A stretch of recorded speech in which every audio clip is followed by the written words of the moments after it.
All right. What's happening, everybody? KG here, and we got a special guest on today. Nick, if you want to go ahead and say hey to the people. Hey people. Hey, what's up, man? I appreciate you, KG, for having me on, man. Truly. Yeah, no problem, no problem. If you guys want to follow Nick, his channel is in the description down below. I'll also put his Twitter down there as well. I don't have it there now, but I will have it there by the end. So, we're going to be drafting some Chow today. Have you drafted in any of these yet, Nick, at all? I've done a few. So I did a stream earlier where I think I did 2 chows. I had a guest on for those, and then I just got done drafting 2 more chows with Lou I can't say his name. David Lumsky. I'm gonna go with that. Just fresh off a stream with that, build some good teams. Steve was there too. He just had a draft as well. So I'm fresh, man. Ready to go. Sweet. This will be my 3rd chow of the day. So I've kind of been in off and on. I haven't done the mini golden yet. I don't think I'm going to get in that one. I just don't see a reason to throw $2 at that personally. Are you doing the Pomeranians at all? Not right now, man. I don't want to sound bougie, but I'm just not interested in the small contest right now. Like I'm kind of like fiending for the higher stuff. I maxed like the first puppy that came out. Or I got close. I did like 141 on the puppy, and then I did like 50 on the second puppy. So right now I'm just kind of focused more on these like mid-state contests. And just taking a peek at it real quick here. I mean, it's a 2 out of 12, 2 out of 8, 2 out of 8 advance, which I actually kind of like that, honestly, myself. Me too.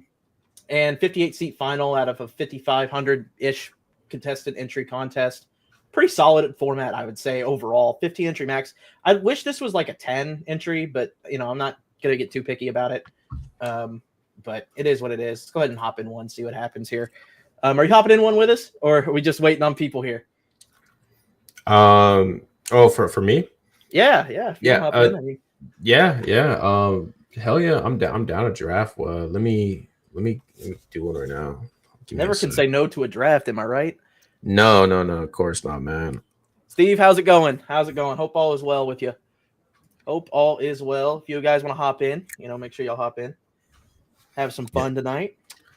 Yeah, so how is the best ball streets for you, man? Are you maxing BBM? Are you maxing contests? Are you just trying to have some fun? Like what's your head? Well, while we're waiting here, I'll go ahead and just run over here. A lot of my stuff this year has been I really liked this rookies and sophomores drafting. I don't know why. I felt like there was quite a bit of edge in there to where people were kind of not really informed with the contest. And there was quite a bit of teams here where I'll just randomly try to click on a few here where I could get some edge here with like Ladd, Brock, and get like 2 or 3 studs at receiver and try to fare well with these running backs. I just feel like there was a lot of edge in these contests that people really didn't have. People were really pushing quarterbacks early, like getting Malik Neighbors, Ladd, Marvin Harrison in a rookies and sophomores contest with Drake May and Michael Penix just kind of felt like an edge. I mean, it feels like everybody was pushing quarterbacks, and then it got to the point where I had all my receivers, and I could just take one of those JJ McCarthy's or the Penixes of the world and then follow it up with like a Shuck or something like that to try to take a chance. Because if Shuck's starting all year, I feel pretty good about that at least. Obviously, it's not going to be Jaden Daniels, but I got the flex spot and I got the 2 receiver spots pretty well, capitalized on. As far as, the regular stuff, I have not done one BBM entry this year. Okay. Yeah. I've mostly been trying to take advantage of the bigger contests, like the bigger, smaller entry level contests, just for time's sake. I don't think I can sit there and do 150 drafts anymore and get them all done. And still keep within a budget that I'm comfortable with. Yeah. So that's kind of where I'm at with it. Stuff like the Chow's perfect for me just because I know I can throw a few at it and be okay. And it still kind of gets you a decent reward at the end of the day. How about you? How's the best ball streets looking for you? Man, we're going hard this year. I did 62 BBMs last year, but this year I am planning on maxing it. Like I said, like I'll do puppies, I'll do like the palms, but I'm focused more on the time box contest with higher stakes, like the pit bull. I love that. The $20 pit bull was great.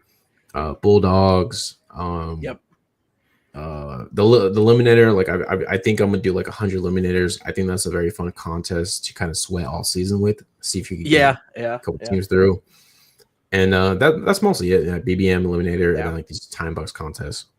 See, my season longs right now that I have are on drafters. That I haven't really touched those on Underdog a whole lot. I've been trying to get some stuff in on drafters. And evidently, according to some people that I've talked to, I need to start getting some stuff in on DraftKings. But I don't know if I'm going to touch DraftKings this year. Dude, the rooms are, it's crazy because you see the screenshots. Some of these teams are able, like some of these guys are able to build some of these crazy ass teams. Yeah. And like DraftKings, the UI on phone, I don't know if it's gotten better, but from the last time I was on there, it was horrible. I mean, it was a horrible experience. So I just never went back. And I did it my first year. Like I said, 2023 was kind of my first year doing a bunch of drafting and stuff. And I did max BBM in 23. And how did that go? I broke even. Oh, good. Okay. You can't really complain with the break even, but at the same time, you want to get something out of it. But I told myself I'd probably never do it again because, man, it was a sweat. It was a sweat to break even. And now the size is doubled. And honestly, I probably wouldn't have broke even had it been for the regular season. So I took a break last year, and this year I was like, I thought about it for a while, and I was like, I'd rather do these contests that are like 50 entries or $50 for an entry, and you can get, 2, 3, 4 entries into it. And that's kind of where my mindset was. I feel like winning BBM is so hard. Oh, for sure. Just from doing that from 2023. It was an experience. I had a team in the top, I think it was like 200 in the regular season in BBM or something in 2023. So that's where I made a lot of that back. So, at the end of the day, I don't think the regular season prizes from what I've seen are as good as they were back then. I know they tried to make it a focal point to kind of make them worse.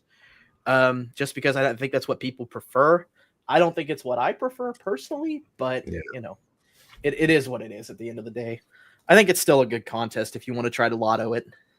It's 100%. I think BBM is just like, it's like a cool factor too. Like I feel like Underdog is, and the BBM's like the main best ball contest in the world. I feel like where it's like if you win that, you're just goated forever, right? People will remember you. I like I said, like EV is not the smartest thing. Like you're 100% gonna lose money most likely. Unless you obviously make a deep run in the playoffs, make the finals. But I'm an addict. I love gambling. I love drafting. Yep. So it's like, fuck it. I'm that's why I was like, if I'm gonna be doing this, let me just stream and let me just let me just convince myself at least I'm getting something out of it. Right. And I mean that's the fun part is like being on here, being able to stream and just chat it up, and hang out. That's the best part. Yeah, there's a lot of cool people in this that you get to meet and chop it up with and like build relationships as well. Yeah. And I know and going back to the contests earlier, like I said, if I'm doing a contest, I'm really trying to max it the best I can. And I feel like, like these puppies, I feel like I barely threw anything at them because I know I couldn't max them. The rest of these, I'm pretty sure I either maxed or was like 1 or 2 entries off from maxing. So like if I feel like I have the time to max something, I'm gonna do it. But like mine's more so of a time, and I want to make sure I'm keeping my budget in play because we are saving for a house, we are saving for a wedding, so we got quite a bit coming up that I want to make sure that I still have stuff put back for. Well, you got some fun plans coming up for you, man. Congrats. Oh yeah. Thank you. Let's see. Doing good. Just been drafting all weekend. Yep. Sounds like the rest of us. Dude, you don't need to dox yourself, but do you live in California too? No. So I live in Indiana. So I'm in Central Time. So when you said 8 o'clock earlier for when we were going live, I was like, it's already past 8. I don't know what you're talking about. Oh, dude. Yeah. Like when I'm like, setting stuff up, it's like, oh, I'm Eastern Central. It's like, I got to think like 10 seconds. Like, okay, this is what the time they are. So we get the order here, and we're at the 109. I don't love the 109 this year, but it's not as bad as the 107. Yeah, I feel like I have the like the 107 is like the drop off of like a massive tier for me. And now that you have Matthew Stafford back injury potentially, Puka kind of hurts that. But yeah. I did see JJ fall to the 1.7 in the last chow we did. So it's like that's insane. So like it's like prayers up, man. Like if JJ could fall one time, like have it be here. The 107 JJ, like I'm not gonna quit clicking that, and like there's just no way. Like no, I think JJ, like I'm not worried about the injury. We saw last year with Gibbs where he hurt his hamstring, and look at the year he had. He was fine. Right. I mean, we have Robin in here. I recognize that name. Obviously, Nick's in here. Armin, I recognize that name too. Some names are in here. Oh, that I kind of recognize. So let's see we'll see what happens here. This is fun, man. I'm excited. The Chow, like personally to me, I think it's a worthy contest to match if you have the 750. So it's one of the best contests, man. Like I like the Chow a lot. I think it's just like $50. It's pricey, but I think with the advance rate being and the finals being small, it's worth it. I think the only contest I'd take over this one is probably the Bulldogs, just because it is the 3 out of 12 in the first round. It's a little bit easier to advance, but I mean, it's pretty much up there with that contest for sure. Yeah, so I'm coming up on the clock. Like I said, Puka, I'm a little worried about the Rams a little bit with Matthew Stafford now, so I won't be taking Puka. Gibbs would love Gibbs here. He doesn't go, so I think it's CMC for me, or I could pull up a receiver. I like A-Chan a lot this year too. Could pull him up, but I think let's just go CMC, man. Fuck it. One time for the one. See, I personally, I'm probably gonna get a lot of shit for this, but CMC to me is just one of those guys that I'm just not clicking again this year. I'm just not there again. Like I get it, man. It's scary. It's a scary click, and if I wasn't I don't know how early you started drafting, but I remember early in the year where we could start drafts and we could get CMC second round, and that was the only time I felt like it was worth it to me. It felt great, yeah. Second round CMC, bro. Like it was so easy because like I would start with like Brian Thomas, Nico, or something, and then CMC would be there. I'm like, I love this. Yeah. And now I go Nico Collins at the 109. I think you could have Nico as high as 5. I think Nico to me, I put him right there with CeeDee Lamb back to back. I'd personally prefer him over Gibbs and McCaffrey. Maybe Puka is kind of head to head. I personally like to build off the receivers in this first round. Unless it is the only first round guy that I really like is Bijan a ton at running back. That's the guy that I want to build off of. I do like A-Chan quite a bit. The A-Chan at the 112 with BTJ is pretty solid start. I like to do this a little bit. I'm going to do it here in this contest. I'm going to reach a little bit and go Lad and kind of get that week 17 correlation. I don't know how much people do that, but I like to reach a little bit for Lad, get the week 17 and kind of get that off my mind before it starts. That's fun. I do that a lot too. I think Lad is a great. I'm a Lad guy. I think Lad is great. Had a terrific rookie year. Him and Nico is a fun pairing.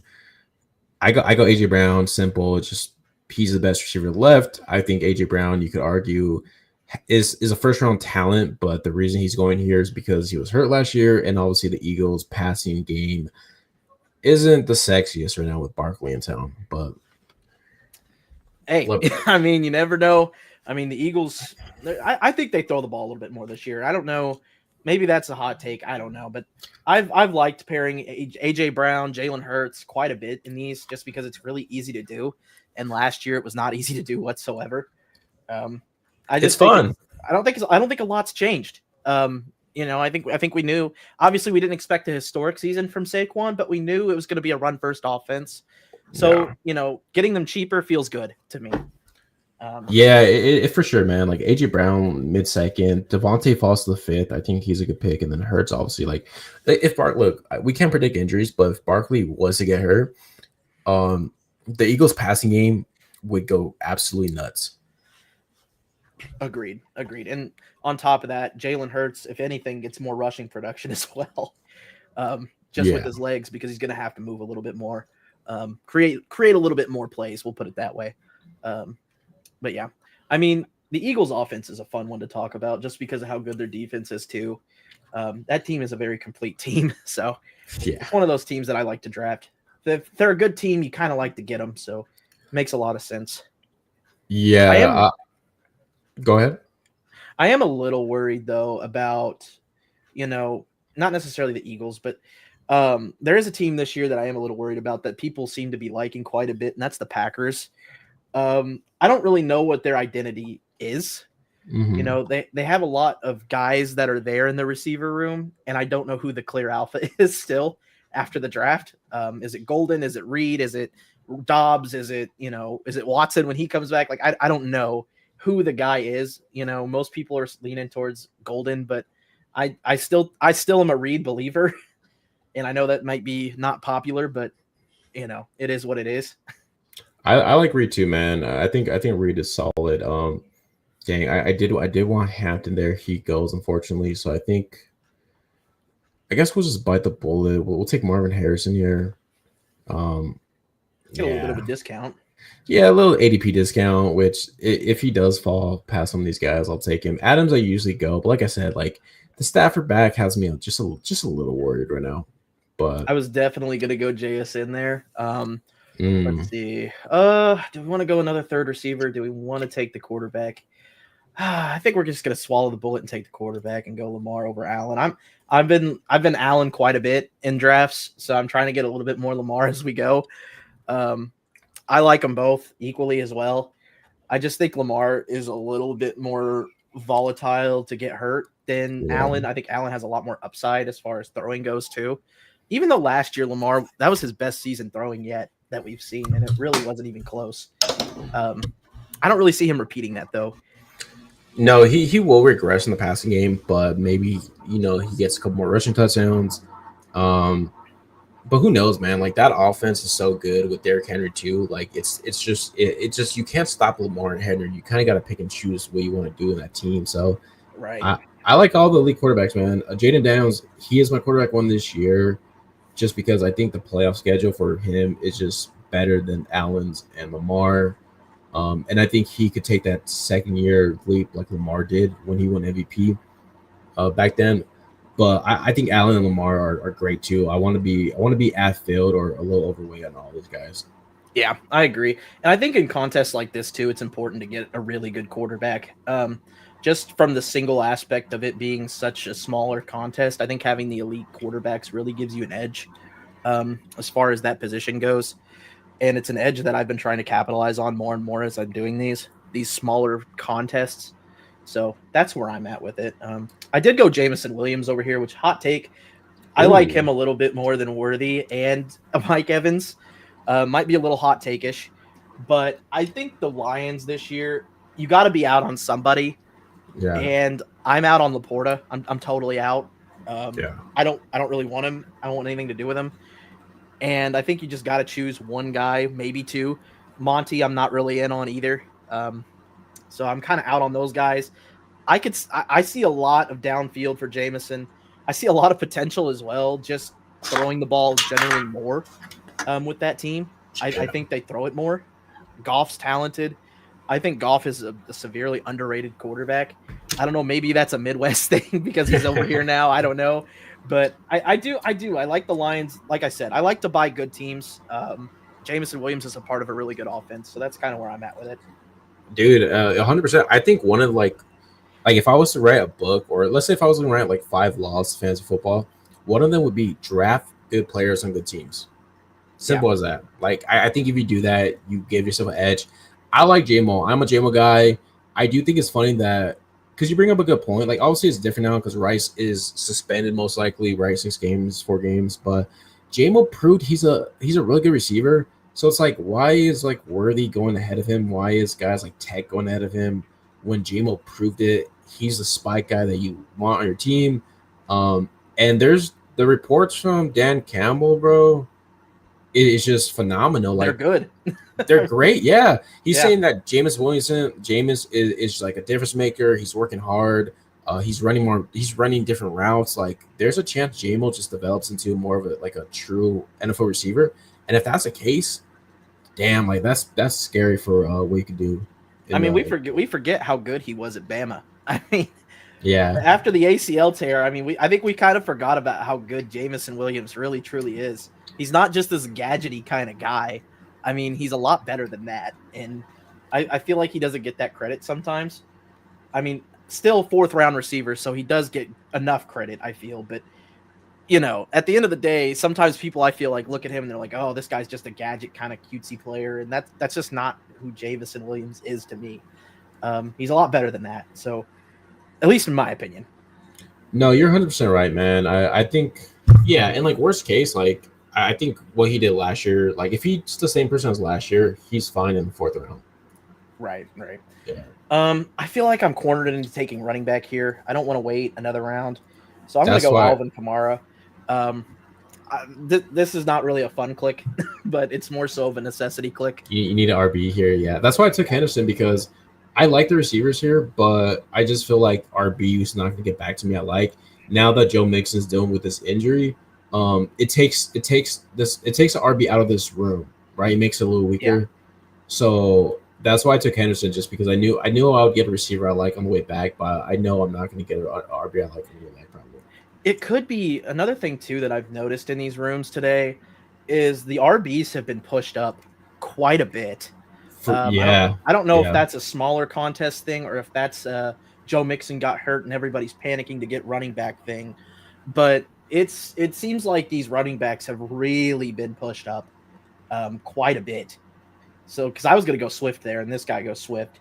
I think now's a comfortable spot where I'm just going to buy Jordan Addison. I'm not worried about the suspension. At worst, I think it's 2 games. Personally, I think he's an extremely talented guy. Jefferson, obviously the injury, you know, that could end up being a play where, you know, Addison maybe gets some alone time as the 1. We don't know that potentially, but it could happen. I mean, in theory, that's what we're drafting. We're drafting hopefully with things in mind. And another week 17 thing in the back of my mind here. Doesn't really play a primary factor, but the Detroit-Minnesota game kind of in the back of my mind a little bit with that pick as well. Man, I love Addison. I think Addison is one of those guys in the 6th round where I just auto-click sometimes, because one is like, if he wasn't getting suspended, I think you could argue he should be like in that 4 or 5 range, you know, next to Pickens, Devontae, and Waddle. And dude, he just scores touchdowns. Like, he's a baller. Like I just think he's a good receiver. Yeah. And, you know, if JJ McCarthy's him, then that offense is just going to be firing. I mean, we'll see with JJ. Rookie quarterback at the end of the day. I mean, we saw Jaden Daniels and what he could do in his rookie year. I'm not by any means saying JJ is Jaden Daniels, but, you know, there's a very wide range. If Nick Mullins and Joshua Dobbs could, like, go out and be quarterback 1s, like, it's like, how bad would JJ McCarthy have to be if he can't, you know, like, that would be wild to me. Like, Nick Mullins can lead that offense and be fine and give wide receiver 1 and 2 potentials with Addison and Jefferson. Like, how bad could it possibly go? I mean, realistically speaking, I think this year is going to speak volumes for Sam Darnold, whether it's the system or the quarterback improvement really shows there for him personally. But I'm not a big Sam Darnold believer either. So, you know, we'll see. But who are some guys that you're – go ahead. I'm sorry. No. Go ahead. No, I was going to say I'm not too high on Sam Darnold as well. Man, in this range, it's interesting where it's – I heard you say you like Jaden Reed. I like Jaden Reed too. I have a tough time going between Reed and Golden because I think Reed's just – we know he's a good football player. Man, I'm on the clock. Let's see. I have a tough time with this, man. I go back and forth a lot. Man, who do I want? I'm telling you, Reed Golden, I struggle with immensely. Okay, we took Jaden Reed. Yeah, man. This time. yeah. I go back and forth because I like Josh Downs a lot. I like Golden. But Reed's one where, like, it's more like a gut feeling where he's not going to play in 3 receiver sets probably, but he's super talented. He reminds me of like a Debo-esque type of player where he's going to get like 15, 20 carries. He has immense upside that we saw where he could spike for 30 points. And I don't know. I just like drafting guys that are really good football players. And I think Jaden Reed just proved he's a good football player. And the only question is, okay, yeah, maybe, but what if he plays more? Like, what if he does end up playing 2 receiver sets? Or the Packers, like you mentioned earlier, where it's like you don't know what to think of the Packers this year, right? Like, what's their offense identity? I think they're going to throw the ball more. I think that they were forced to run the ball with Jacobs last year because of the injury of Jordan Love, and I think that division is so good that they're just going to have to throw the ball more. If that's the case, then like I just want pieces to this passing game because they're all pretty cheap. Yeah, and I agree. I mean, you can get Wicks in the last round. I mean, you can get Stevion Williams in the last round if you really want to get cute and gadgety with it. But like, yeah, I don't really know that there's like a clear pecking order outside of knowing that Golden and Reed are going to be on the field, quite a bit. Dobbs is going to be there as well. After that, it's kind of, who's good. There's really no one there. It's kind of an assortment of guys. So that, it could be anything really. Yeah, 100%, man. So the next pick that I went ahead and made, I went ahead and made a bet on Houston. Nice. Yeah, I went ahead and made a bet on Houston's offense. I think Stroud is extremely undervalued. And I understand that last year was bad. I just flat out bad. Nico went down, Tank went down, Diggs went down, offensive line, a lot of offensive line pieces went down. I mean, it was a mess in Houston last year. I don't foresee that, obviously we can't predict injuries here, but obviously I think they're a lot better team than they showed last year. They did win a playoff game, which another thing that it is what it is. I think they're a very talented team. I think Higgins is a very talented guy. I liked him coming out of college. He was a guy in Dynasty that I liked quite a bit. So he's kind of been a guy from Iowa State that like is a really talented receiver, big bodied kind of guy. I think he complements Nico pretty well. Nico's a lot more down the field, especially for a bigger body kind of guy. He's a pretty good down the field threat. I think Higgins is going to be really good underneath and kind of over the middle of the field to open up some things over top for Nico. And you got to think Jalen Knowles there and Christian Kirk are also there too to open up the middle a little bit. So I think it helps. I think it helps having some pressure off of Nico as well. Yeah, I think it's like a win-win. Like I think because you remember when Tank Dell Diggs were healthy at the beginning of the year, Nico was going off. Like that's when Nico was the best. Like he was just a monster. And I think Higgins, Kirk, and Noel just opened things up for Nico and Stroud too, man. We could see Stroud have a career year. I agree. And I mean, we got to remember Stroud's 24 years old. I mean, he's still super young. Like there's going to be some aches and pains, growing pains. And that's just a part of being a young quarterback in the NFL. I mean, you're playing against the best of the best. So that's just a part of the deal. So, I mean, at the end of the day, that comes with the turf. It does, man. So yeah, I needed a third RB. I have my top two RBs are on bye, so I go Jaylen Warren there for a third RB. Yeah, I was looking at Warren too. Yeah. I definitely was looking at Warren. I went ahead and went Tracy. Out of the two in the Giants backfield, do you have a preference either way between Tracy and Scatabo? I mean, it's clear in ADP that people really are just kind of guessing. But do you have a preference anyway? It's so tough, man, because you could make a case for each guy. I haven't been drafting either because I'm just like, I don't know. Like, so it's like I don't have a lean yet. I've been waiting for camp. My gut tells me Cam Scatabo a little bit just because I remember watching Tracy last year, and he did have some fumbling issues. He did get benched for Devin Singletary. So I think Cam Scatabo does fit where he might be better. Like, I feel like the coach could like him more because of protection with that. He seems more like a goal line back. He catches passes. But Tyron Tracy balled out last year, man. And I don't know, man. But if I had to pick, I think Cam, but I haven't really been drafting either guy right now. Yeah. I think a fun thing that like this is where my brain goes with Tracy being a transformed into running back kind of guy. He was a receiver. I think we forget that he was a receiver. And I think it's going to be interesting to see this year because maybe Tracy gets swung out wide quite a little bit here because realistically the Giants receiver room after Neighbors is pretty much a shit show. I mean, it's bad.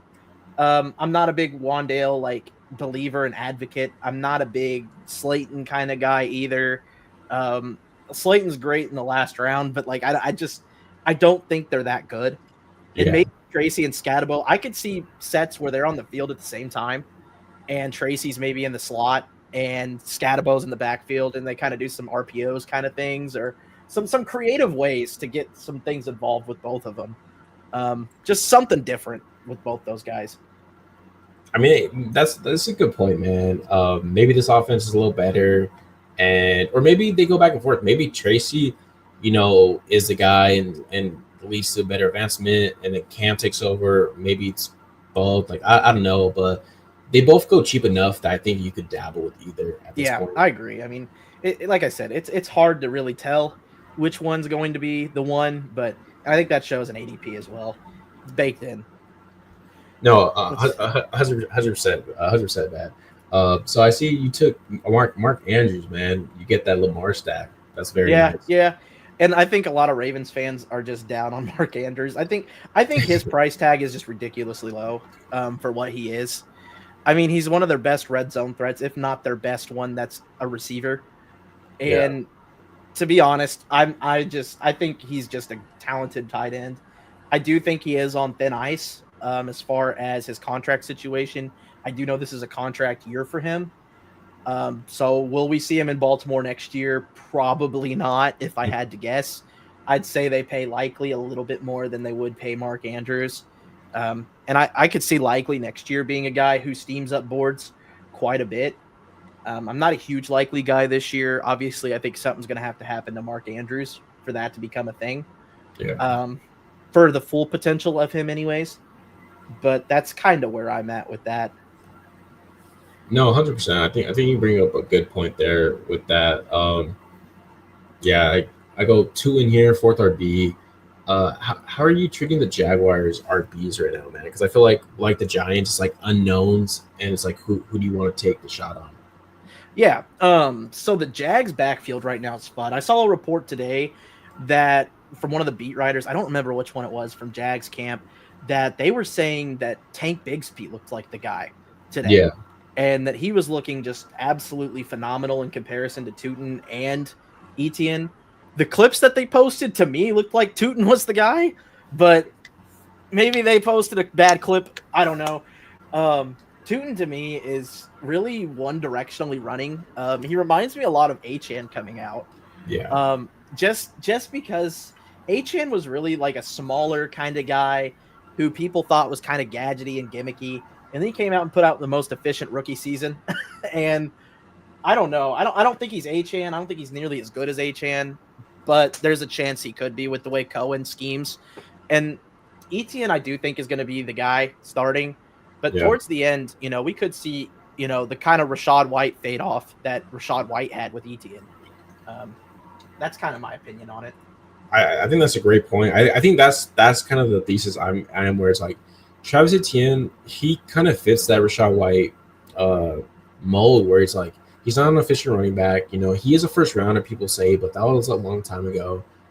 And I just think, let me take Christian Kirk here. I think that's a good pick. But yeah, man, I think how I'm treating is like Travis Etienne could be a great pick. He's a starter. He gets a bunch of carries and targets. But 2 in for me, it's just sometimes it's too obvious to make the right decision with things. It's like, man, like Liam Cohen, like he chose Bucky Irving, and then he just Liam Cohen was the one to be like, hey, like 2 in is the guy I want in the early 4th round. He's athletic freak. He fits the offense, and I just feel like he has the highest upside in that backfield. And at this point, I want to chase that. Tank too. I like Tank. I think I take Tank as well, because I think Tank says he's just a different running back, where I feel like he's just a grinder on the yards. He was efficient last year, and I don't know. I'm kind of treating the Jacksonville Jaguars kind of like the Dolphins a few years ago, where it's like I'm just gonna take pieces of this RB and hopefully it works out. Yeah, and I think that's kind of where I'm at too. And Etienne's just the most expensive one. Recently, I've been getting a lot more to Etienne, just to kind of catch up, to get my exposures a little bit more even on all 3 of them. But I took Tootin in that rookie sophomore contest a lot. Nice. I think he might have been my most drafted player in that contest, just because of how I kind of played the contest. I was more so not getting the Bucky Irving and the Omarion Hampton and the Ashton Genties. I was trying to load receiver and then kind of make a running back work. I was going receiver, quarterback, then running back, and trying to make the running back work. I just feel like that was the easiest way to play that contest. No, I love that, man. Fuck. Eckler. Fuck. We'll go Eckler. This was a tough pick for me. Yeah, man. Nick Chubb, pick 148, man. Wow. Yeah, 148. That's early for me, dude. Yeah, if that's the price, I am gonna have no Nick Chubb. I'm out. If that's the price. Yeah. I'm easily taking a Trey Benson over him or a Garendo at this point. For sure, man. Like I mean, that's a little rich for my blood.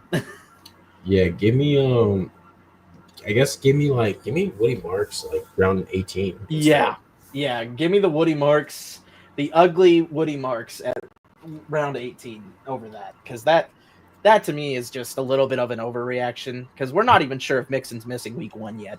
I mean, that's a way overreact to me. I know, man. Like there's a chance in a few weeks that maybe he's healthy, or like we don't know yet. Like it's still 5 weeks away. Obviously, it doesn't feel good, but yeah, like Nick Chubb's like he didn't look great last year. He has his own injury issues, so it's like even if he's a starter, like maybe you get like RB3 production, you know? Yeah. So it's like, what do you win actually? Right. The hot pick on my team that I know that a lot of people question me on, and I have pushback on this too, is the Judkins pick. Where do you think Judkins should be going? I mean, do you think 130 is right? Do you think he should be 150? Do you think he should be 100 where he currently shows ADP? You know, what is your opinion? It's tough, man. I took him in a draft at 140, where it's like, yeah, like at 140, I think it's worth the cost.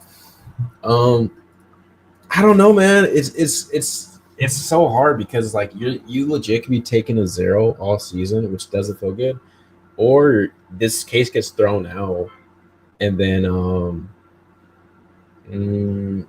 yeah, so like this case could get thrown out, and then it's like, yeah, like okay, you just got a 7th round RB 5 rounds later.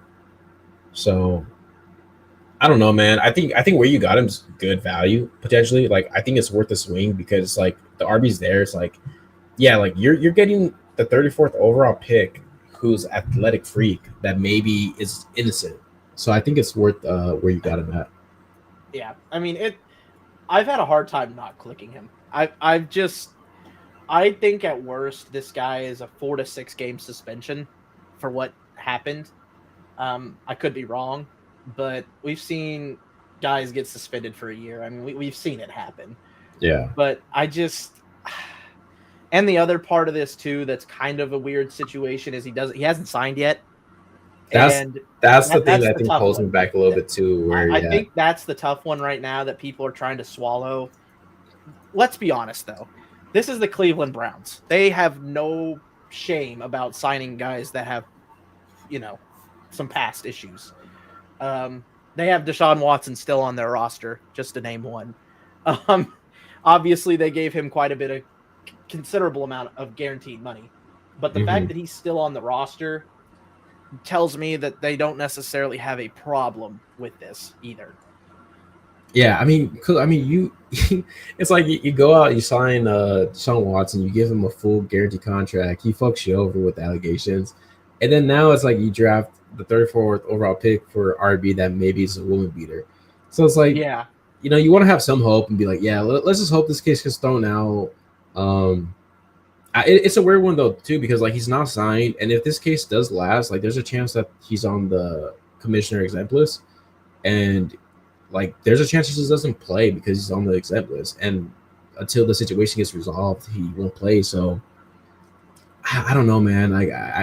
I haven't really took Junkins. If he falls to a point like I think like where you got him at, where like where'd you get him at? You got him at 130, 129, yeah. 130. Yeah, man. It's like the RB's there mostly just handcuffs, so it's like you're potentially getting a starter. So I think I think the 120s is fine to take him on. Yeah, I mean, I won't lie. I think Quinshon Judkins may be my most drafted running back, and I think I'm just leaning into the fact that it's either gonna explode in my face or it's gonna be the most genius thing I've ever done. You know, live and learn, I guess. AQ Fresh says that he's taking Judkins after Tracy and before Charbonnet. That's a little early for me right now. I don't know about you, but that's a little early for me in the early hundreds. Yeah, I think like I'll tell you, I'd rather have Dobbins than Judkins right now. I'd rather have Charbonnet because I think he's he's just a really good RB2 with contingent upside. No, I haven't seen a full Walker season yet either. I know, man. I love Walker, but it's I know Walker's probably gonna miss some games. That's just how it goes. But yeah, I mean, until we see a full Walker season, I've been playing devil's advocate, and I think he goes a little earlier than I'd like. So I don't have a whole lot of them, but I think that's just me kind of being a Walker hater. Yeah, man, it's one of those things where it's I think Walker's super talented, but the situation he's in is not great. He's on a good offense. He's kind of like Alvin Kamara because he was third in targets per game last year or something like that, which is crazy to think about because it's Kenneth Walker. He came out of college not being a pass catcher, so and now he's pretty good at it. So yeah, he's pretty fun at it, man. So I don't know, man. I have a tough time with this. I think this pick we'll do Will Shipley here, I guess. Let's take a peek over here at your team. So let's see. We got Jalen Hurts, Kyler Murray, Christian McCaffrey. Let's just go this way. Christian McCaffrey, AJ Brown, Marv Harrison, Jalen Hurts, Trevion Henderson, Chris Olave. I like Chris Olave a lot. We'll talk about him later. Jaden Reed, Kyler Murray, Jalen Warren, Tyler Warren. I do like Tyler Warren as well. You got a lot of guys that are slappy, which I really like. Yeah. Bashal Tootin, Christian Kirk, Austin Eckler, Adam Thielen, Michael Wilson, and Will Shipley. I like a few of those guys definitely a lot. Warren is a guy, if I'm not getting a tight end early, then Warren's kind of been the guy I fall back on. I know that seems to be a pretty common thing with him, and he's looking pretty good in camp. And AR, I think, is going to be the guy.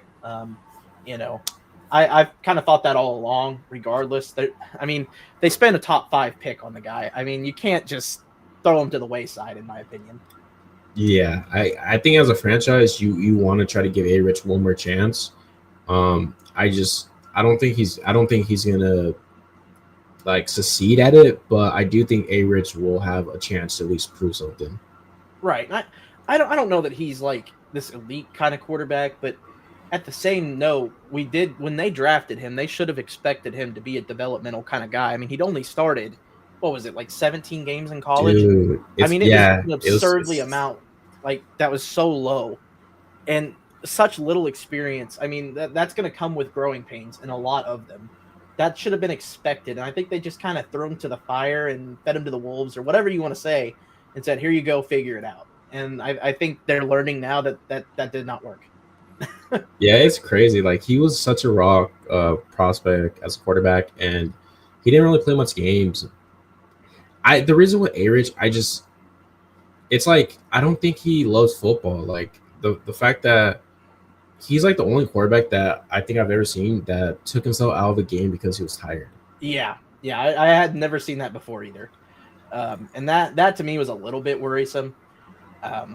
So yeah, I definitely get that end of it too. Yeah, that it's just and it's I don't love Daniel Jones, but I think Daniel Jones does fit the offense better where they can move the ball more. I think I just think that this is his best. This is the best offensive line he's playing with. This is the best receiving group he's playing with, and maybe he's this year's Sam Darnold, Geno Smith. Probably not, but yeah, I don't know. It's such a tough situation. I do like the Colts though, pass catchers this year. I think they're underpriced for what could be. I think they're an interesting team. I truly believe that they are a very interesting team. This last round here, I'm going to go Coker. Nice. I've been a Coker guy since he got in the league, so yeah, he's a tough guy for me not to click. 2.673, not too terribly bad. I feel a little bit worried about the running back room in this one, but we'll figure it out. If Judkins ends up going and he plays 10 games, this team is going to be pretty successful, I feel like. For sure, yeah. If Judkins, let's say, is starter week 1, this RB room is very, very good. Complements the receivers pretty well. Your receivers are nice. I love Pierce too. I think Pierce is a great pick. Yeah. And Pierce is a guy that I think is severely underrated. Being from Indy and like watching the team, I did not like Alec Pierce one single bit. I like the Donnie Mitchell a little bit better. I still do, but I think this team just likes Alec Pierce a lot. Yeah. Personally. Let's take a peek over here at your squad. We got a 2682. Let's see. Well, we'll just wait until they're done clicking because for some odd reason my computer it clicks off the team every time somebody clicks. That's just normal. Yeah, it does it for. Yeah, I know because I want to look at T, but I like fight it. Like I know it's gonna happen, but I'm like too stubborn and I keep like trying to click it. We see a Ja'Cory Krosky merit sighting here. I don't get to see him get clicked very often. I don't think I've seen him clicked in a good while. Yeah, I've clicked him I think once in the last 2 days. And an AJ Dillon sighting. I kind of like to see the AJ Dillon sighting. Oh, AJ Dillon, no, please no. Rob's getting AJ Dillon. I kind of like the AJ Dillon call there. I mean, he got some runs with the ones today. I don't know if you saw that or not, but he did get some runs with the ones today. So that was interesting to see. I know that I hate it because I have a lot with Shipley. Man. AJ Dillon, like if Barkley has the biggest quads in the NFL, AJ Dillon's second. So I mean, yeah. Is that an AJ Dillon tweet that we need to make? I mean, it might be bad. I'm in the mood to piss some people off. So we see Jalen Hurts, Kyler Murray, which I really like that quarterback room. A lot of upside there. Yeah. McCaffrey, Travion, Jalen Warren, Bashal Tootin, Austin Eckler, Will Shipley. Pretty good running back room, I'd say, overall. I mean, McCaffrey, we know what he can do. Travion, I like Travion a lot. I was taking Travion over Judkins before this even all happened. Mm-hmm. I just think Travion's a better running back. Warren is another guy. I'm not the biggest Caleb Johnson advocate. You're not going to find me being that guy. I think Jalen Warren is kind of the more explosive guy. I wish they'd give him a little bit more of a chance, but never know. Bashal Tootin, we already kind of talked about him. Eckler, Shipley, those guys are just kind of there to round it out. A.J. Brown, Marvin Harrison, Chris Olave, Jaden Reed, Christian Kirk, Adam Thielen, Michael Wilson, and my sweet Darius Slayton that I also desperately do not love, but there he is. And then Tyler Warren and Theo Johnson rounding it out. Tight end room, you got a lot of confidence in Tyler Warren in this one. I think I could have went third tight end. Maybe I should have. But I feel like Tyler Warren, I'm just kind of leaning in on the upside where he's just going to be immediate impact. Where I like Warren and love it a lot. I think either one of those guys could kind of like have not Samuel Porter year, but they could just pay off their ADP and just be, just get a lot of volume. So I like my team a lot. I think I did good, but I think you did well. Yeah, you got some guys in here that I like. Yeah, tight end is a little weak, and then it's more about player takes, right? Like, I think CMC, I like you, man. Like, I don't know how I feel about it. I don't, because I'm like 50-50. If you take him, you have to lean into him being the RB1, in my opinion. You have to, yeah. I feel like you have to, and I'm not there, so I just haven't been taking him. So that that's where I'm at with it. I mean, is it good for portfolio? Probably not, but I think I have like 4% CMC. I think that's all I have. I don't have very much. Yeah.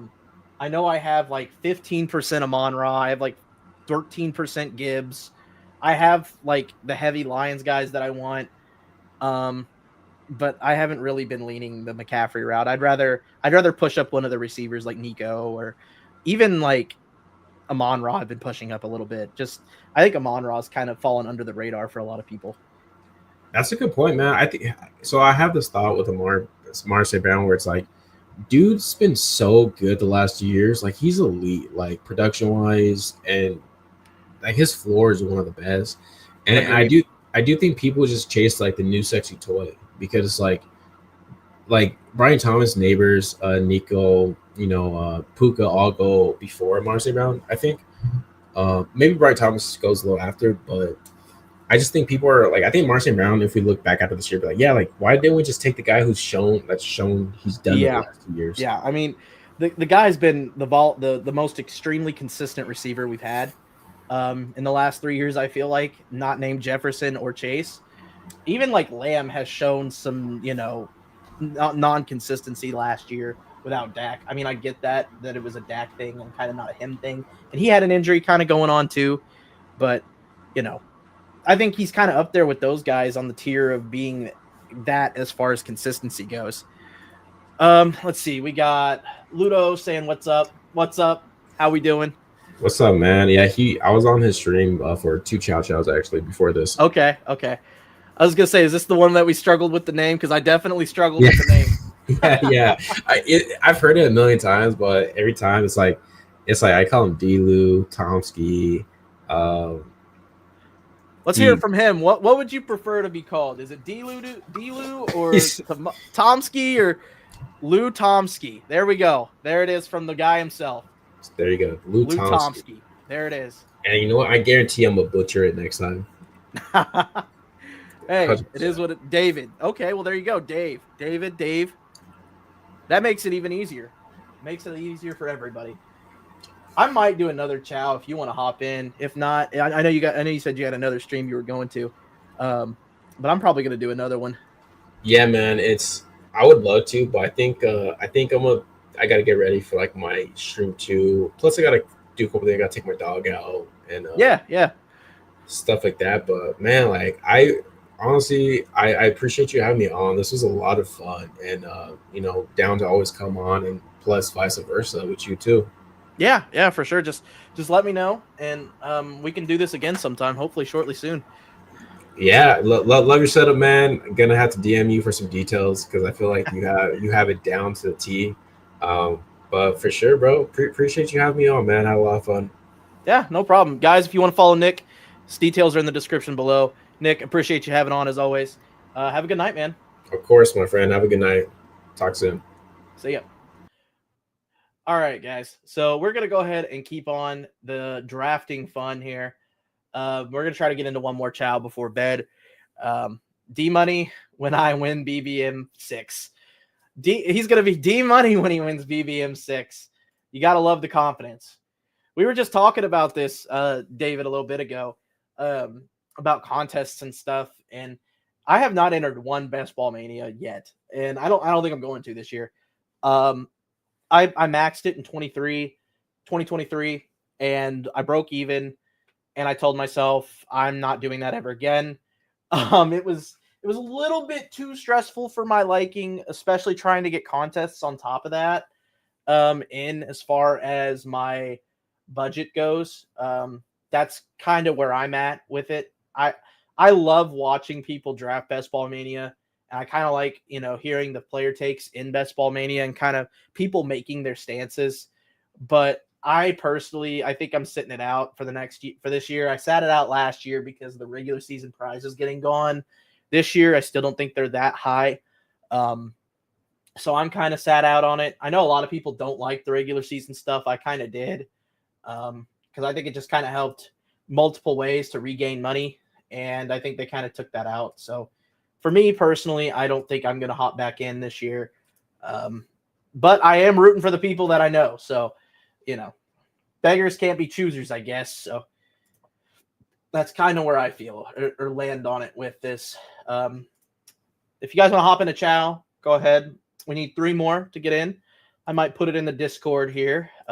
Exposed a little bit there.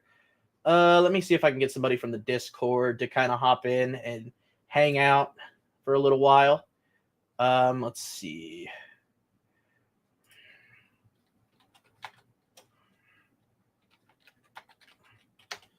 All right. But yeah, hopefully we can get some people in for the next chow. This will be my last one for the stream though. Probably the last one I draft though in general because I'm just not going to spend a ton on this. I think getting 4 or 5 entries in is more than enough bullets on this one for a 5,500 person contest. I think 5 entries is more than enough. So that's where I'm at with it. Let's see here. But yeah, like I said, guys, if you guys want to follow Nick, here's his YouTube channel. Go sub to him. You can see I was watching 2K gameplays earlier, but go ahead, drop him a sub as well. fun guy to go hang out with. So I know he'll be live probably after I am. He's West Coast. I'm a little bit more East Coast. So it's getting a little late for me over here. So trying to get this last draft in here. And we get the worst pick of the draft, pick with 7. We just saw Nick do it. So why not us? Why not us, right? Why not us? Let me get on Twitter here real quick. Kind of in the background here. Let's see. Let me send him a message real quick.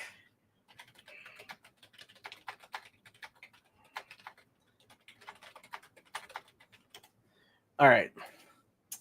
But yeah, hopefully we can get some more guests on, when we do these, because I think it's personally a lot more fun to have guests on. Seth Green gets the 101 again. What a guy. Seth Green, I don't know if you're in here or not, but Seth Green, that dude is a lucky guy. Let's be real. Let's go to the full draft room here. And we could, he gets the 101 here, and he gets the 101 in the next draft. That's a lot of luck there. You get 2 shares of Jamar Chase. Nice. And he takes Bijan. Okay. Well, okay.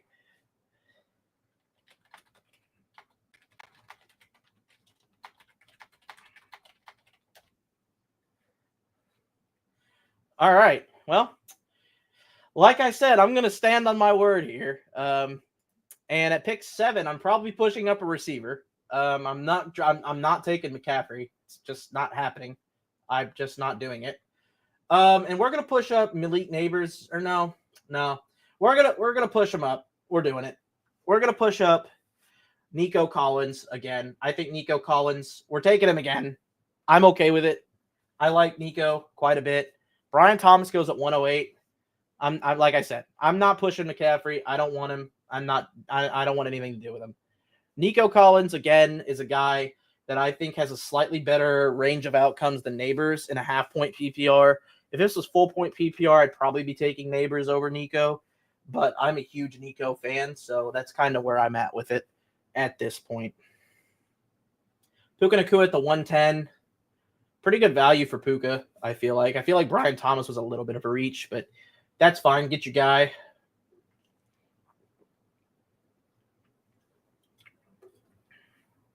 Malik Neighbors, 111. I do like me some Malik Neighbors, though. I mean, dynasty-wise, he's only 22 years old. I mean, most talented guy probably in the NFL at receiver right now, not named Jamar Chase, and he's only 22 years old. I mean, that's pretty surreal. We see him go Devon Achane, Derrick Henry. Now, that is interesting because you leave him open to get Amon-Ra Malik Neighbors, which is beautiful. I would love to have that start. This 111, 110, 112 range is just awesome. It's an awesome place to draft. I personally wish I could get there in this one, but it is what it is. Genty off the board. Genty's probably the only guy. That's probably about right for Genty. With this injury, I feel like Drake London could get pushed ahead of Genty and kind of up here at this, turn a little bit closer. If Drake London falls to us, that'd be great. That's kind of who ideally we would like to see us get, but I don't think we're going to get there to him. We'll see, though, what Beastie Boys does. He takes A.J. Brown. Maybe we get to him. Maybe we don't. I'm not taking Ladd McConkey. I'm not starting the same way. And we get to him. We do get Drake London. I like this start quite a bit. Nico Drake, that's a really fun one, in my opinion. Drake London is a guy with the Darnell Mooney injury news. Kyle Pitts has looked great in camp. He really needs that compliment to be Kyle Pitts to reach his maximum potential, I feel like. Drake London and Michael Penix this year, if Drake London doesn't have like a 30% target share in that offense, I will be shocked. I mean, he's really the only guy there that I can confidently say looks like a wide receiver 1 and looks like a viable receiver outside of Darnell Mooney. And Mooney's hurt. So if Mooney misses time, Drake London should see a 30% plus target share, I would think. With Mooney on the field, I still think he sees 25%, 23 to 25%, somewhere in there. But like I said, I think Drake London is extremely talented, and him falling there to me feels really good. Bucky Irving off the board. So he goes Bijan Robinson, Bucky Irving. And then Trey McBride doesn't take a single receiver, which is very, very, very ballsy. Because trying to keep up with a Nico Collins, Drake London room and a Justin Jefferson, Lad McConkey room is going to be tough. And the Neighbors of Monra, that's just going to be tough. That's going to be really tough in my eyes. Josh Jacobs off the board here. So we get Josh Jacobs, Jamar Chase, and Marvin Harrison. That's a pretty solid start. T. Higgins, CeeDee Lamb, and Chase Brown. We got some Bengals there. I would say Pierce is probably going to have to go with Joe Burrow next. I would have to guess. I could only imagine. We're going to go Hampton. We're pushing Amarion up the board here. I really like Amarion Hampton. I'm okay with taking him this early.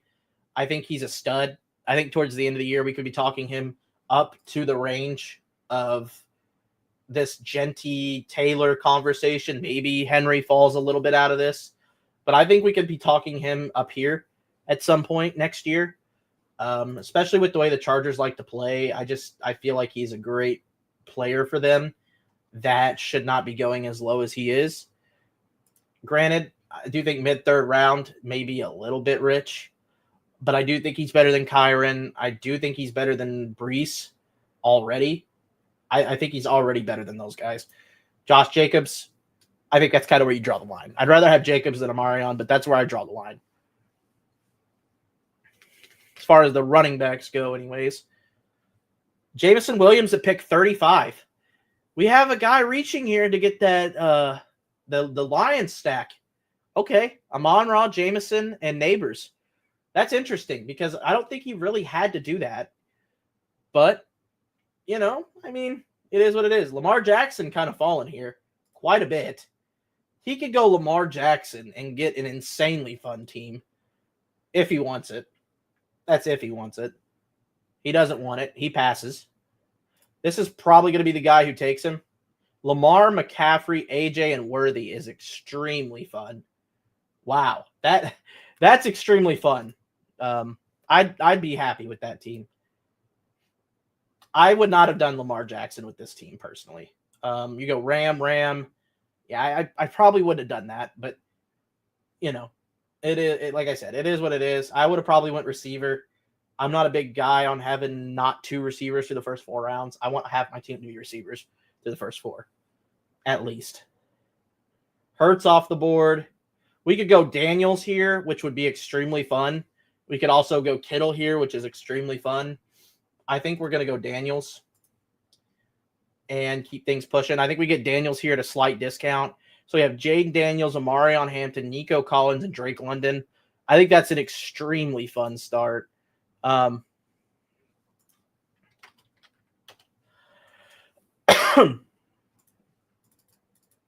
definitely think it's something that is a little bit unique as far as pushing Nico up. So, and you get the Drake London faller, which is pretty nice. Nico and Drake may not be paired up nearly as much with this kind of group of guys. And Jaden kind of fell a little bit to us here. So I do like Jaden quite a bit. I think Jaden is probably my QB3, like where he's at. I just can't feasibly put him ahead of Lamar or Josh Allen based on the seasons they had last year. I do expect Lamar to regress, so I do think Jaden Daniels could pass Lamar Jackson. I just don't see him passing Josh Allen. I think Josh Allen is my undisputed quarterback 1 this year, and it's not really even remotely close for me. It's kind of where I'm at with it. Travis Hunter off the board at pick 50. Devontae Smith at pick 51. Ken Walker off the board, pick 52. Oh, see, I'm just not there with Ken Walker, personally. I'm not there. We got Jaden, Amarion, Nico, Drake. To start, Ridley off the board. I really kind of wanted to get Ridley. Chuba Hubbard is probably going to be the pick. Yeah, I'm going to go Chuba Hubbard. Chuba Hubbard, Amarion Hampton. I do like that as my running back room. I think there's some good upside here with Chuba as well. I do think we could be discussing him as a really elite option next year, which sounds kind of odd coming from a Panthers backfield. We haven't seen one of those since like D'Angelo Williams be really good. And even then, D'Angelo Williams was not that great. I think Chuba Hubbard has the chance to be up here in this like 4th round, maybe even 3rd round range next year where we're talking about him. I just think he has a lot of potential. They did sign him to a contract. The offense is expected to take a step forward. I don't really foresee this offense being bad. I don't know that they're going to be elite. I think Bryce Young takes a good step forward as well. I kind of have some faith in the Panthers and the organization as a whole as of right now. I do think they're a very good organization as far as developing talent and kind of having a good offense. So that's kind of where I'm at with that team at the moment. I think I'm not so much worried about Debo here as a stack for Jaden. Would Debo be nice to have? Maybe. But I think that I'm more so trying to buy the talent that I want to buy. And I'm probably leaning one of the running backs or Judy, but both the guys that I was leaning there went. So I don't really see any reason why we would not go Debo Samuel here to kind of add to the Jaden Daniels bet. So we're going to go ahead and take Debo Samuel here, kind of add to that Jaden Daniels bet. Debo could be a really bad pick. Could be a really good pick. I think he's going to get some carries because Brian Robinson, let's be real, it's not the greatest of running backs in the world. I did take him in the previous draft. I'm not sure how to feel about that RB room just because Eckler's still there. Jacory's, for some odd reason, getting hype. I think Debo can get some carries there. I think Debo could be kind of interesting in that offense. I think they could scheme him pretty well.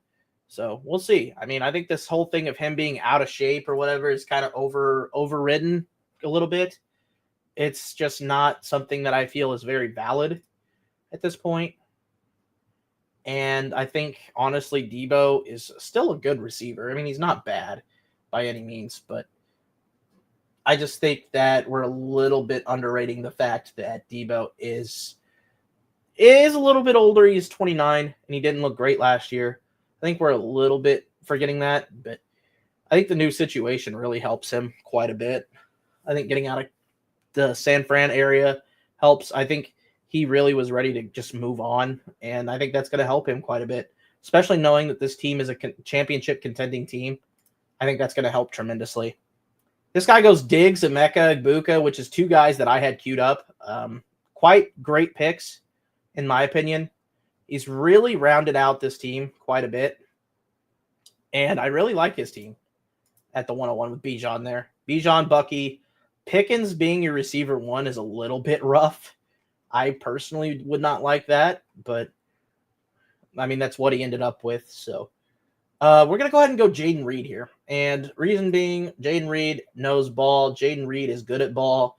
And I think he's kind of gadgety, which I think can be upside games. It can be really good upside swinging games. So I'm kind of a big fan of Jaden Reed here.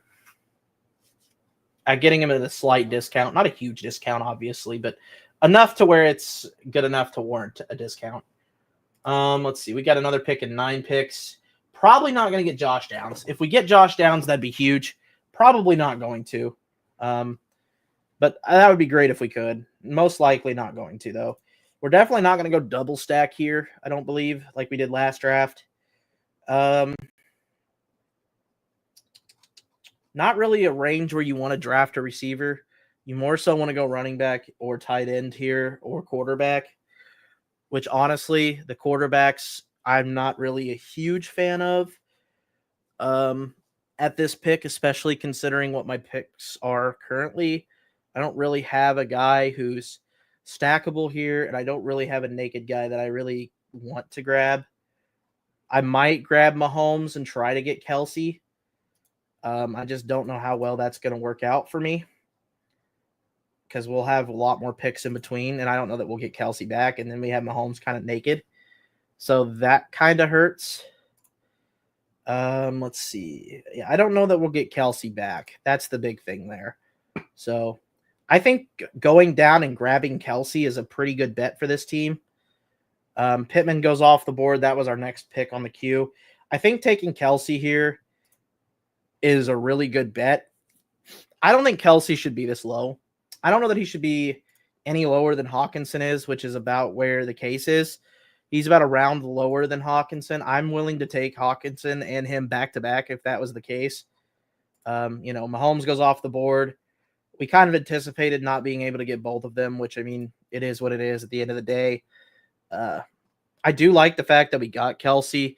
Do I think his upside is there weekly like it used to be, like the 30-point weeks? I don't really think that's there anymore. But I do think the consistent, 5 catches for 50 is there with him still. I do think that is there. Obviously, that's only about 8 points, but that is still a lot more than the tight ends floors that can give you, for example, of like Kincaid or Goddard or those kinds of guys. I do think Ingram's floor isn't even that high. Andrews might be that high. Warren, we'll see. And Njoku, when he plays, his floor has been that high. I like Njoku a lot too. So, I think there's a lot of good things there that can come of it. But I do think Kelsey is still a really good option at tight end. And he has elite ceilings that he can access as well. I mean, ultimately speaking, if you're paired up with Patrick Mahomes, you have a way to get to an elite ceiling anyways. So getting paired up with that alone in itself is something that you can't overlook. We're going to go Jaylen Warren here over Etienne. I just think Warren, like I said, has the more explosive upside. I think Etienne probably kind of starts dropping off a little bit. I still hear Liam Cohen kind of saying Etienne is the guy. I've been drafting him as such, so I've been taking him around this spot too. I just think Warren is also a very good running back who needs less to do more with. And I think he has a chance to be able to be a decent option this year. So far, we have Jaden Daniels, Omarion Hampton, Chuba Hubbard, Jaylen Warren, Nico Collins, Drake London, Deebo Samuel, Jaden Reed, and Travis Kelce. I like the team so far. I mean, we started Nico Collins again, which, I mean, ultimately at the end of the day, that seems to be kind of where we are at this point. I'm okay with drafting Lamar or not Lamar.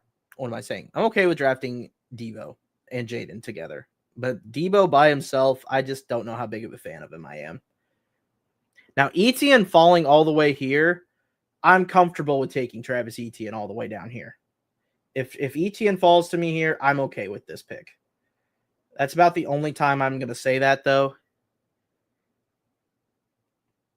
Because it feels like that is a really solid pick for me. Especially with Charbonnet going off the board. Like, yeah, we're going to go ahead and take Travis Etienne here. Etienne, to me, at that price is worth it. That's almost good for me to pass on Quinshon Judkins now. I really like that Travis Etienne price. It makes a lot of sense to go down that route. Let's see. JJ, Dak, Herbert, Love. We could go Jordan Love next. We were pretty much saying we're either going to take running back or tight end there. I don't know that we're going to take a tight end now because we really need to get our quarterback too. And I'm more than happy to take Jordan Love for the Jordan Love, Jaden Reed. If we can get Tucker Kraft, that's great. But I'm not necessarily worried about getting Tucker Kraft. I need Jordan Love a little bit more than I need Tucker Kraft to kind of fit in. Because I'm more than okay with saying the Atlanta Falcons offense is just going to funnel through Drake London. If we don't get Jordan Love, that's okay too, because then we could just make the bet that the Falcons offense is going to be fine and flow through Penix, Drake London, and Kyle Pitts. I'm more than happy to do that. Also, it's just I would rather make the bet that Green Bay can kind of have Jordan Love, Jaden Reed, and maybe one other weapon like Dobbs or something can work for that. I think it's really easy to get that. I also think you could say that CJ Stroud, and you get CJ Stroud, Jaden Daniels could work as well. I'm okay with that bet. There's a little bit that you could do here. There's a few things that you can do here that makes sense. JJ McCarthy off the board. We're gonna go ahead and go Jordan Love. I think we're just gonna do that and keep it pushing. Now we got the Jordan Love and Jaden Reed stack, and I think we can take Romeo Dobbs and be okay a little bit later, or we could take Dontavian Wicks and just get a couple Green Bay pieces and really buy into the fact that we think Jordan Love is really good. So I think that's a bet that I'm willing to take on. I'm not a huge Jordan Love advocate, but I do think he's good enough to where we can say he's your quarterback 2 and can have some quarterback 1 weeks. I definitely think that is something that is very viable. Tajay Spears is off the board. Dalton Kincaid is off the board as well. So we'll see what happens here. Penix goes 133. I don't even know if he has Darnell Mooney, I guess. I mean, if that's what you want to do, and you have Caleb Williams, so I don't really get that, but whatever. Sometimes beggars can't be choosers. I don't really think a third quarterback is viable. You need too many other positions here. Kyle Williams goes off the board. I think you can make a case for Jake Ferg here. I think you can make a case for Trey Benson. I think we're going to make the case for Benson this time. Actually, no. Javonte Williams is still sitting there. Let's take Javonte. Yeah, let's take Javonte. Javonte's a really boring pick, but we do know that he is the RB1 in Dallas. I believe we know that. Jaden Blue is going to be playing kind of the passing downs, potentially, special teams role. I think Javonte, honestly, is a better receiving back than we give him credit for. And I do think that Javonte could honestly just be the 3-down guy. We don't know that for certain yet, but I do think that is a very likely possibility. And I think it's something that we could sit here and talk about for a while and not really get an answer because we just simply put don't know. Dylan Sampson, I remember clicking this guy last round so much. And now we see him at pick 146 ADP, and I will never click him again. If we go back in here and look at my completed exposures here real quick, we have Dylan Sampson at 15%. He's one of my most owned. Him and Judkins are 2 of my most owned guys.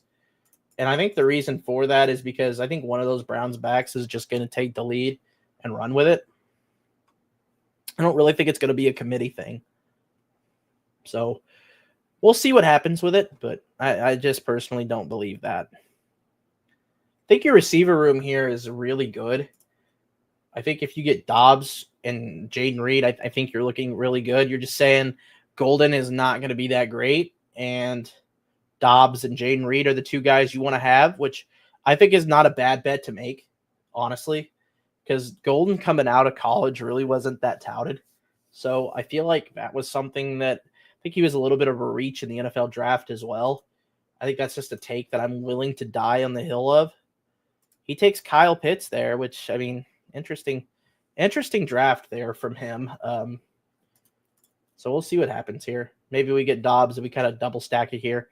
I think that's worthy. And he goes Dobbs right before me. That kind of sucks for us. Do we want to go tight end and go Likely or Brenton? I think we should go. We're going to go Xavier Legette. He's been good in camp. I think a receiver there was the last kind of guy in that tier that we could get. And I think it was worthy to take him. I don't think we're ready to go tight end yet. I think we can get somebody a little bit better. I think we can go Ertz and be fine. Taking a couple old men at tight end, which is fine to me. Because then we can get a younger, more upside kind of guy in Arroyo or Taylor later. Or a guy I've been clicking quite often is Terrence Ferg. I'm okay with all those guys. The Stafford injury that we were referring to earlier with his back, I'm not really super worried about it. I don't believe it's going to affect his season at all. If it does come around, we'll see. I'm not a huge advocate to believe that it's going to affect his season a whole lot, but I do think it is something to watch and monitor. So Stafford, as we're talking about him, goes off the board here to the double Rams team, which makes a lot of sense. He's got Lamar with the 2 tight ends. I don't like that idea at all, drafting both Ravens tight ends. That's just not my cup of tea. Dude, Jaden Blue is still sitting here. We're going to go with Bryce. No. We're going to go with Demario Douglas. Actually, yeah, we're going to go with Jack Besh. I lied. We're going to go with Besh. I think Besh is a little bit more upside swing than Demario.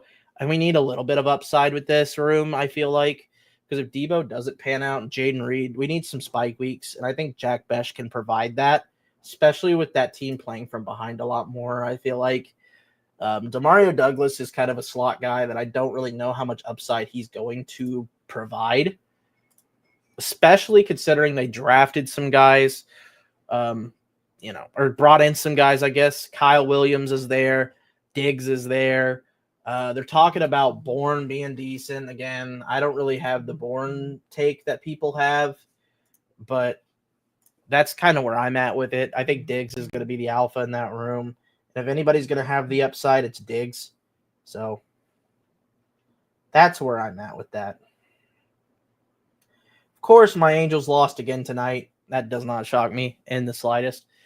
If you guys didn't notice, I'm wearing the Mike Trout shirt. So Angels lost again tonight. I mean, it doesn't really surprise me at this point. Just not a good MLB team whatsoever in the slightest. But that's okay. It is what it is. At the end of the day, Ertz goes off the board. Taylor goes off the board. That really sucks for us because we kind of needed that as the tight end flexibility. Jalen Wright could be a really good pick here. I think we take Jalen Wright as our last running back here and kind of keep it pushing. We really need to take a deep dive here and look at the tight ends that are available. If Kelsey has a tight end one-esque kind of year, we're looking at a really solid squad here. That's where I'm going to leave that comment. Theo Johnson. If Theo Johnson can stay healthy, that'd be nice. But Harold Fannin. I don't really have a Harold Fannin take. Darren Waller. He's kind of a weird one to click. Because he's on the pup list. I like Chig for his upside.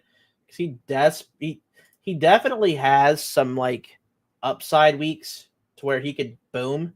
He's had them before. I've definitely seen them before. I just think we'd rather have Elijah Arroyo or Chig. Like those kinds of guys are guys that are really good.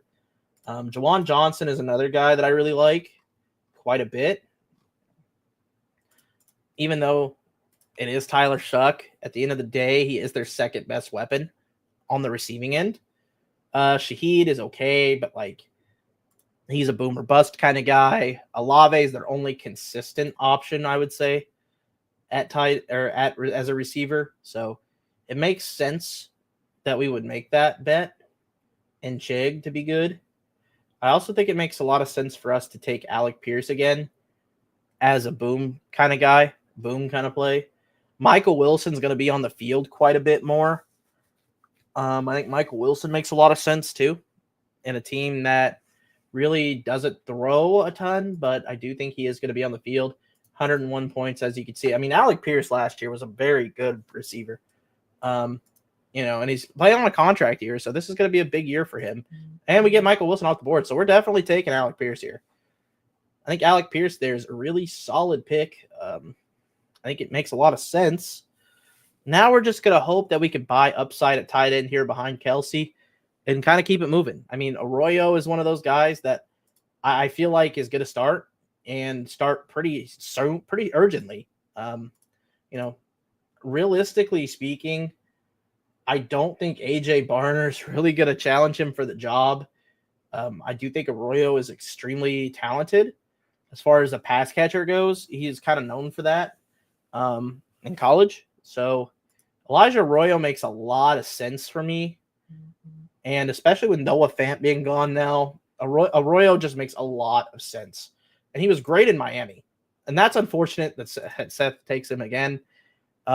He takes him in a room where he doesn't need him, which kind of sucks for me because he really didn't need him. He really needed running backs. And he takes him, and it is what it is. So now we're going to have to lean our bet here over on Chig and maybe Jawan and Terrence. Like one of these two and Jawan is probably what we're going to go. Because we really don't need a running back. We have running backs that are really solid, I feel like. We have quarterback room that's pretty good. What quarterbacks are here? There's no quarterbacks there really worthy of taking. Chig's off the board. So I guess we've had our decision made for us. which is nice in a way. So we're going to go Jawan Johnson here. Obviously, it might be a little early for Jawan, but I think getting New Orleans game in there is kind of nice. Week 17, just so we have it. And let me look real quick because I want to say New Orleans week 17 is. I'm trying to look and see because I'm drawing a total blank right now. Let's see. Let me see if I can find it.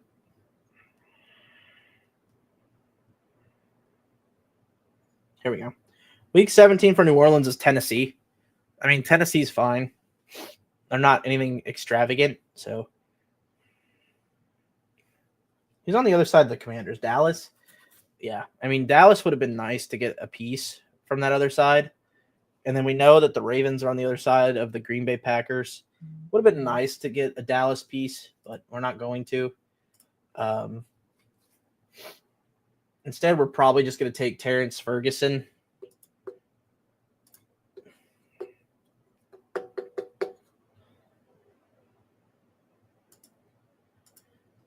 I also think Ja'Tavion Sanders is kind of the guy also for that team that could be good. I think we might go to Ja'Tavion Sanders, actually, because Sanders, to me, is a little bit more upside-driven because he actually, starts. He doesn't have any really competition there. I think if we go with Ja'Tavion Sanders, it makes a little bit more sense. So we're going to go Ja'Tavion Sanders here, and we're going to call it a draft. So we got a lot of Panthers pieces here, which is interesting because we got Chuba, we got Leggett, and we got Ja'Tavion Sanders. Like I said, I'm buying the fact that I think the Panthers are going to be a much improved offense, and they play Seattle week 17, which is a huge help.